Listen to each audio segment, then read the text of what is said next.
Selamat malam Bapak Ibu Saudara sekalian.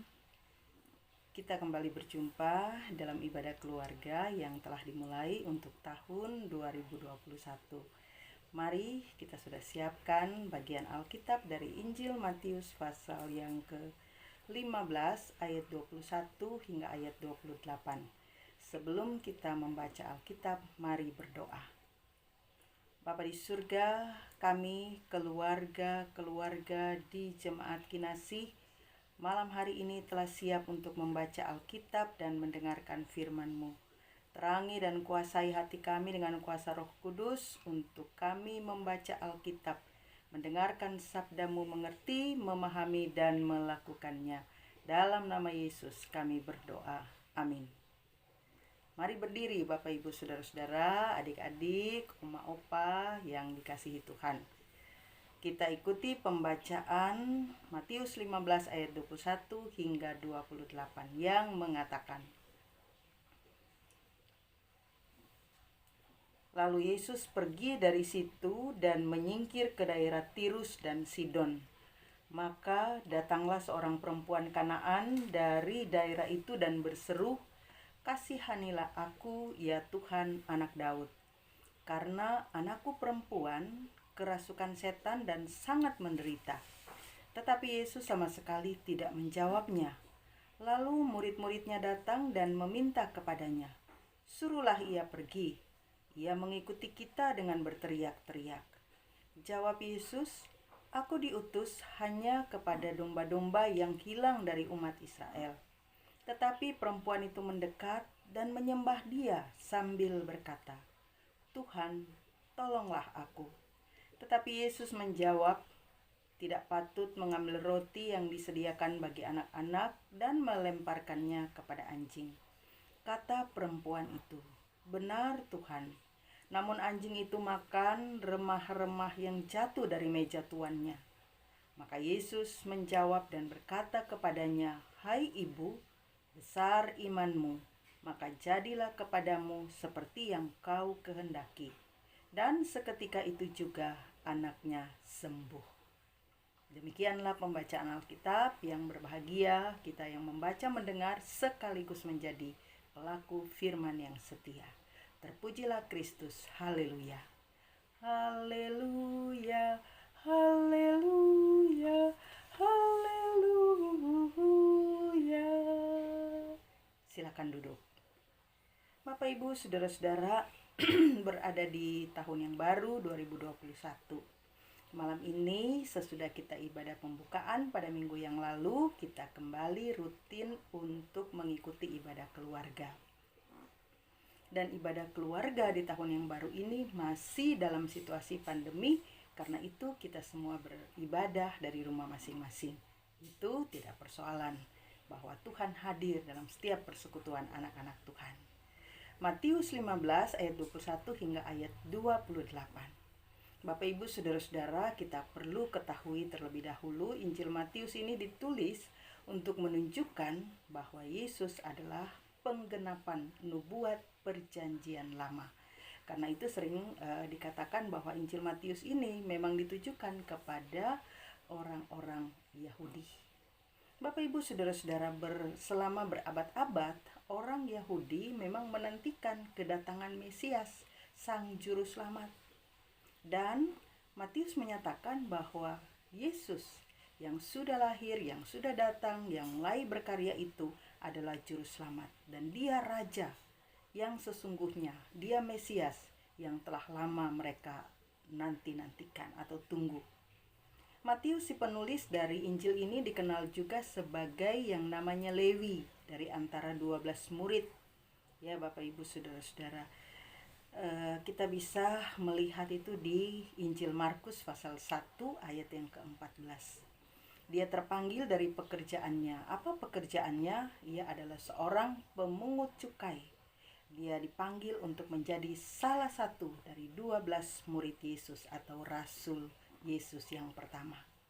Saudara-saudara, bacaan kita ayat 21 sampai 28 ini kisah tentang Yesus menyembuhkan seorang perempuan, seorang anak perempuan dari seorang ibu non-Yahudi, bukan orang Yahudi, dan mengungkapkan kekagumannya atas kebesaran kekaguman Yesus, atas kebesaran dari iman si ibu tersebut. Bapak Ibu saudara-saudaraku, kalau kita memperhatikan bacaan kita pada malam hari ini, dikatakan ayat yang ke-21 dan 22, Yesus dan murid-murid mulai dari Genesaret, mereka menyingkir ke daerah Sidon dan Tirus.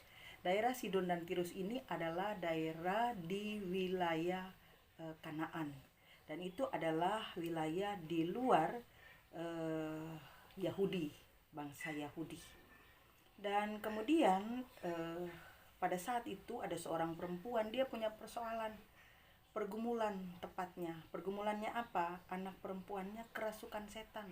Bisa dibayangkan orang yang kerasukan setan sangat menderita, ya. Kalau kita melihat orang yang kerasukan setan, ada yang dibanting-banting di lantai, ya, sampai keluar busa-busa. Dia bisa berlari kemana saja, dikuasai oleh setan itu. Dan itu dialami anak dari ibu yang bukan orang Yahudi. Nah, Bapak Ibu saudara-saudara, apa yang dilakukan oleh perempuan itu, dia datang kepada Yesus. Dan dikatakan di situ bahwa dia berkata kepada Yesus, "Kasihanilah aku ya Tuhan, anak Daud." Loh, ternyata Bapak Ibu saudara-saudara, perempuan ini kenal, tahu siapa Yesus. Dia katakan anak Daud.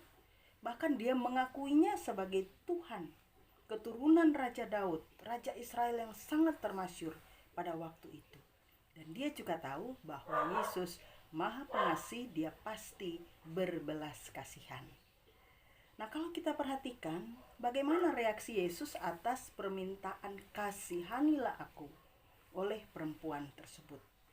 Ayat 23 dan 24, justru Yesus memberikan reaksi yang bertolak belakang dari mungkin pemikiran kita. Yesus yang penuh belas kasihan itu, apa yang diperlihatkan Yesus? Yesus justru tidak mempedulikan permohonan perempuan itu.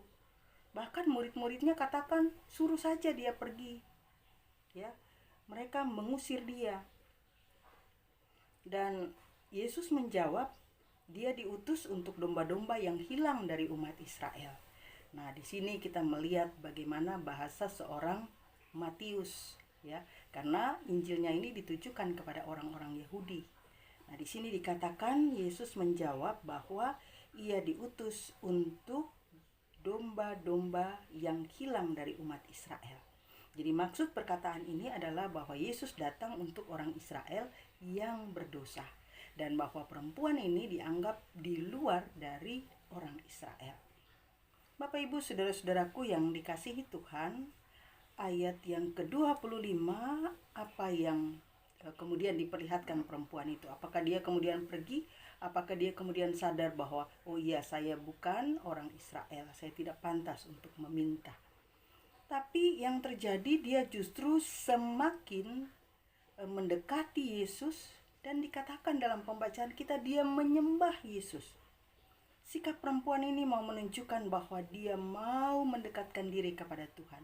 Dia tidak mempedulikan apakah Tuhan itu di luar bangsanya atau bukan non-Yahudi, tapi bahwa dia mau berserah diri kepada Tuhan. Dan karena itu maka dia menyembah. Ya, tidak semudah itu orang menyembah. Apalagi kepada orang yang di luar bangsanya atau yang katakanlah baru dikenal. Ayat yang ke-26, Yesus masih bersikap yang sama, yaitu dia tidak menghiraukan perempuan Kanaan. Bahkan Yesus mengatakan tidak patut untuk mengambil roti yang disediakan bagi anak-anak lalu melemparkannya kepada anjing. Waduh, ini perkataan yang kalau kita sendiri mendengarnya, kita ada dalam posisi perempuan itu, seolah-olah dia begitu direndahkan, dia begitu dihinakan, ya. Dikatakan melemparkannya kepada anjing. Bapak Ibu saudara-saudara, perkataan yang mungkin menurut kita kasar, tapi di sini kita melihat bagaimana peran dari penulis Injil Matius ini. Dia mau memperlihatkan bahwa Tuhan Yesus ingin kembali menekankan dirinya datang pertama-tama untuk orang Yahudi. Bapak Ibu Saudara-saudara, ayat 27 dan ayat 28. Kita perhatikan baik-baik perkataan daripada perempuan itu. Dia katakan, "Benar Tuhan, namun anjing itu makan remah-remah, sisa-sisa ampas-ampas yang jatuh dari meja tuannya." Kita melihat bagaimana kerendahan hatinya, bagaimana kesungguhannya, bagaimana dia pantang menyerah. Dan semua itu didasarkan pada satu hal, yaitu adalah bahwa dia percaya. Nah, itu sebabnya maka Yesus menerima dia. Yesus katakan pada ayat yang ke-28, "Imanmu menyelamatkan." Ya, tadi dikatakan di ayat yang ke-28 bacaan kita, dikatakan di situ tertulis, "Hai ibu, besar imanmu, maka jadilah kepadamu seperti yang kau kehendaki." Seketika itu juga anak dari perempuan itu sembuh. Bapak Ibu Saudara-saudaraku yang Tuhan Yesus kasihi, kita melihat jawaban Yesus. Jawaban Yesus yang terakhir kemudian diikuti dengan tindakan. Jawaban dan tindakan ini memperlihatkan bahwa Yesus sungguh-sungguh kagum dengan iman perempuan yang tidak mundur dari keyakinan percayanya akan tindakan Yesus. Mari Bapak Ibu Saudara-saudara, kita belajar bahwa kalau kemarin pada hari Minggu tanggal 24 kita disapa oleh firman Tuhan yang antara lain juga menegaskan tentang bagaimana meruntuhkan tembok-tembok pemisah yang disebabkan oleh pemahaman yang salah, pemahaman yang dangkal tentang hukum Taurat, tentang keselamatan itu sendiri. Hari ini, malam hari ini kita masih diingatkan kembali lewat kisah penyembuhan bagi yang berada di luar Yahudi atau orang non-Yahudi, yang mana orang Yahudi memegang teguh bahwa yang diselamatkan adalah mereka atau keturunan orang-orang Yahudi. Dan di sini mau mengatakan iman kepada Kristus itu sesungguhnya tanpa batas. Tanpa batas-batas bangsa, siapa dan apa. Tanpa melihat apa dan siapa atau bangsa manapun. Tapi bahwa ia sungguh beriman. Ia sungguh percaya pada kuasa Tuhan yang adalah Sang Mesias Juru Selamat. Dia patut memperoleh keselamatan. Pertama, saudara-saudara, pesan untuk kita semua, sebagai apapun tentu saja kita ini. Pertama adalah bahwa keselamatan yang dihadirkan oleh Yesus perlu kita tahu, perlu kita paham. Bahwa keselamatan itu sifatnya universal. Universal artinya umum. Keselamatan itu umum untuk semua. Menembus batas-batas apapun, siapapun. Ya. Latar belakang budaya, tempat, waktu. Ya. Maka siapapun yang datang, siapapun yang percaya, yang beriman dan berserah sungguh kepada Tuhan, baginya juga keselamatan itu diperuntukkan. Ini harus kita pahami, harus kita ketahui Bapak Ibu Saudara-saudara. Yang kedua, kita semua percaya kepada Kristus. Sampai hari ini kita adalah orang-orang Kristen, pengikut Kristus. Maka mari terus kita mendekatkan diri kepadanya. Bukan sekedar percaya, bukan sekedar sebuah pengakuan yang keluar dari mulut kita, ucapan kita, tapi harus diikuti juga oleh sikap iman yang konkret, yang nyata. Caranya bagaimana? Berada di tengah pergumulan, entah itu sakit penyakit, entah itu masalah ekonomi, apakah itu kekalutan hidup, berada di tengah pergumulan tentang masa depan yang akan jadi seperti apa, ya, di tengah-tengah masa pandemi ini, apa yang akan terjadi dalam kehidupan kita ke depan. Firman Tuhan mau katakan, jangan jemu-jemu atau bosan-bosan untuk satu, merenungkan kebaikan Tuhan. Merenungkan kebaikan Tuhan yang sampai hari ini kita masih rasakan, masih kita alami. Hari lepas hari, jam, menit, waktu berlalu. Kita sudah berada sekalipun di masa pandemi sepanjang tahun yang lalu dan sampai hari ini tahun yang baru. Tapi kita patut untuk merenungkan kebaikan Tuhan. Jadi kita jangan hanya merenungkan yang susah-susahnya saja, yang pergumulan saja, tapi merenungkan juga ada beribu-ribu tindakan kemurahan, pemeliharaan, kasih sayang Tuhan yang sudah kita alami sampai hari ini. Jadi Bapak Ibu saudara-saudara, mendekatkan diri kepada Tuhan adalah salah satu caranya dengan merenungkan kebaikan Tuhan. Kalau kita sedang bergumul menyangkut apa saja, perkara atau persoalan, masalah yang ringan sampai yang berat, yang membuat kita tidak berdaya sama sekali, ingat dan renungkan, oh iya, sampai hari ini saya masih dipelihara, saya masih dijaga, saya masih dilindungi oleh Tuhan. Sekalipun sedang berada dalam pergumulan yang berat, renungkan kebaikan Tuhan, bahwa Tuhan senantiasa baik dalam hidup kita. Ya, tapi jangan kita kemudian bandingkan, Tuhan baik kok saya masih menderita. Ya, jadi kebaikan Tuhan itu tidak hanya mencakup kita sehat, kita baik, kita beruntung, kita sedang sukses, ya, kita sedang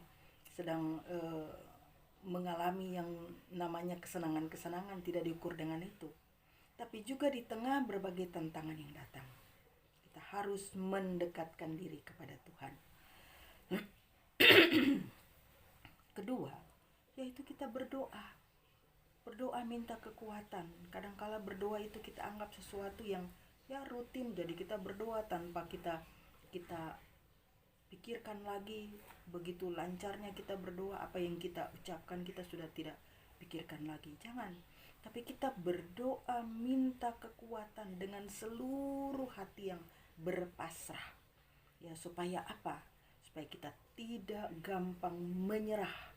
Sekali lagi, supaya kita tidak gampang menyerah sekalipun di tengah berbagai tantangan pergumulan yang amat sangat berat. Supaya kita pasrah. Ya, pasrah dalam arti pasrah dalam percaya, bukan pasrah ya sudah tunggu nasib. Gitu ya. Supaya kita tidak hilang pengharapan kita. Saat ini situasi masing-masing kita yang dihadapkan pada kondisi berat, kita terus berharap dan percaya.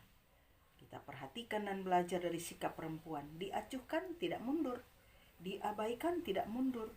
Murid-murid menyuruh untuk mengusir dia, dia juga tidak mundur. Tapi yang terjadi, dia makin mendekat, bersujud, menyembah, berserah. Jadi sekalipun dihadang, terus maju. Sekalipun diperhadapkan dengan tantangan, tidak mundur. Kita juga harus demikian sekarang ini, pada saat ini. Ketiga, ingat iman tanpa batas. Dan ini juga menjadi tema ibadah kita malam hari ini. Iman tanpa batas, sebagaimana Yesus menerima kita, maka kita juga tidak boleh membatasi keselamatan atau kebaikan Tuhan itu dialami oleh orang-orang di sekeliling kita. Tuhan saja menerima kita tanpa batas siapa dan apa kita. Kita tidak boleh membatasi keselamatan itu. Ya, karena iman itu tanpa batas. Kita diajak untuk tidak melihat apa dan siapa yang ada di sekeliling kita. Tapi kita diajak untuk mari terima juga orang lain. Mari kita tolong. Mari kita juga merangkul. Mari kita juga membuka hati kita seluas-luasnya, selebar-lebarnya bagi kehidupan sesama kita. Bapak Ibu saudara-saudaraku, ingat bahwa orang-orang di sekeliling kita juga mereka layak menerima pertolongan, keselamatan, dan kebaikan Tuhan. Itulah yang disebut iman tanpa batas. Dan ini menjadi pesan firman untuk kita semua, Oma Opa, adik kakak, saudara-saudara, orang tua, anak-anak, terlebih kita sebagai pelayan-pelayan Tuhan. Iman tanpa batas, dan kita harus hidup beriman tanpa batas sekarang ini dan di segala situasi yang sedang kita hadapi. Amin. Saudara-saudara, jangan lupa dalam doa syafaat kita, saudara-saudara kita yang sedang sakit, mohon supaya kita doakan secara khusus mereka yang sedang dirawat di rumah sakit dan dalam pergumulan-pergumulan yang berat. Tuhan memberkati.